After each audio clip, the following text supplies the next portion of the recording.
बिस्मिल्लाहिर्रहमानिर्रहीम। अस्सलामु अलैकुम वरहमतुल्लाहि वबरकातुहू। जज़ल्लाहु अन्ना सय्यदना मुहम्मद अम्मा हुआ अहलुहू। मेरे नाज़रीन, उम्मीद है आप खैरियत से होंगे। मेरे नाज़रीन, आज की जो मेरी वीडियो है उसका थंबनेल और टाइटल ये है कि एक हदीस मैं आपके सामने पेश करूँगा जिसमें एक पेशन गोई की गई है और वो निशानी जो हदीस पाक में बताई गई है, तो आपने हदीस पाक को पढ़ना है, सुनना है और उसके बाद मुझे कमेंट करने हैं क्या ये निशानी पूरी हो चुकी है जो हदीस पाक में हमें बताई गई थी। तो मज़ीद डिस्कस करने से पहले मेरी नाज़रीन गुजारिश है, अगर आपने मेरा चैनल कारी बाबर हफीज़ डॉट अभी तक सब्सक्राइब नहीं किया तो सब्सक्राइब कर दें, घंटी के निशान को लाजमन दबा दें। आइए फिर हदीस पाक को पढ़ते हैं। जिस निशानी का जिक्र हदीस पाक में है, क्या वो निशानी पूरी हो चुकी है? आइए देखते हैं। तो नाज़रीन, ये आपके सामने हदीस पाक आ गई है। सही इब्ने खुज़ैमा और सही इब्ने हब्बान की हदीस है, उनके नंबर भी आपके सामने ये चल रहे हैं स्क्रीन के ऊपर। अनस इब्ने मालिक रज़ियल्लाहु ताला अन्हु क़ाल क़ाल रसूलुल्लाह सल्लल्लाहु अलैहि वसल्लम ला तक़ूमु अस्साअतु हत्ता यतबाहन नासु फिल मसाजिद औ कमा क़ाल नबी सल्लल्लाहु अलैहि वसल्लम। तर्जुमा इसका ये है, अनस इब्ने मालिक, हज़रत अनस इब्ने मालिक रज़ियल्लाहु ताला अन्हु से रवायत है, नबी पाक सल्लल्लाहु अलैहि वसल्लम ने फरमाया कि क़यामत नहीं आएगी उस वक़्त तक जब तक कि लोग मस्जिदों के अंदर आने और उसको बनाने में एक दूसरे को दिखावा ना करने लगे। यानी क़यामत की निशानियों में से है और ज़माना आखिरत की निशानियों में से है।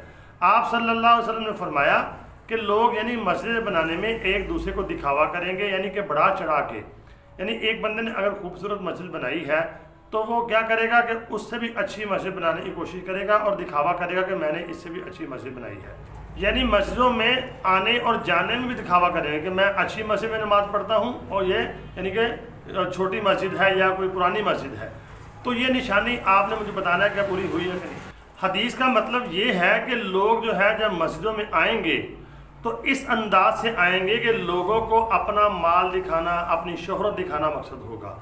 या एक मोहल्ले ने अगर खूबसूरत मस्जिद बनाई है तो दूसरे मोहल्ले वाले यानी एहसास कमतरी का शिकार होंगे और वो कोशिश करेंगे कि हम भी इनके मुकाबले में मस्जिद अच्छी बनाएं, वहाँ पे तज़ीन व आराइश करें। तो नाज़रीन, अब आपने देखना है हालात के तनाजुर में क्या ऐसा हो नहीं रहा। यानी एक मोहल्ले में अगर मस्जिद यानी कि पुरानी है तो एक मोहल्ले में अच्छी बनी है, दूसरे मोहल्ले वाला भी कोशिश करता है कि मैं अच्छी मस्जिद बनाऊँ और बड़े फ़ख्र से यानी कि वो मस्जिदों में जाते हैं यानी कि इतरा कर। तो ये क्या निशानी पूरी हो नहीं चुकी जो हदीस पाक में दर्ज है? तो आपने मुझे कमेंट करके बताना है कि जो नबी पाक सल्लल्लाहु अलैहि वसल्लम ने जो हमें निशानी बताई है ये ज़माना आखिरत की निशानी है। आपने फरमाया क़यामत कायम नहीं होगी, तो आप सल्लल्लाहु अलैहि वसल्लम ने फरमाया कि क़यामत कायम नहीं होगी यहाँ तक कि तुम एक दूसरे को मस्जिदें बनाने में दिखावा न करने लगो। ये हदीस पाक है सही इब्ने हब्बान की और इब्ने खुज़ैमा की ये हदीस है। हदीस के नंबर मैंने आपके सामने रख दिए हैं। और दूसरी बात यह है मेरे नाज़रीन, आपके जहन में यह सवाल ज़रूर उठेगा कि मस्जिदें खूबसूरत बनाने में क्या हर्ज है। अब इसके ऊपर पाबंदी लग रही है। मेरे नाज़रीन, ये दो मसले हैं, मस्जिदें खूबसूरत बनानी चाहिए कि नहीं, ये और मसला है। हमारा जो आज का मौजू है वो ये है कुर्ब क़यामत की निशानी। क्या ये निशानी पूरी हुई है कि नहीं, हमारा मौजू ये है, वो अलग मसला है। तो हमने इसको डिस्कस करना है।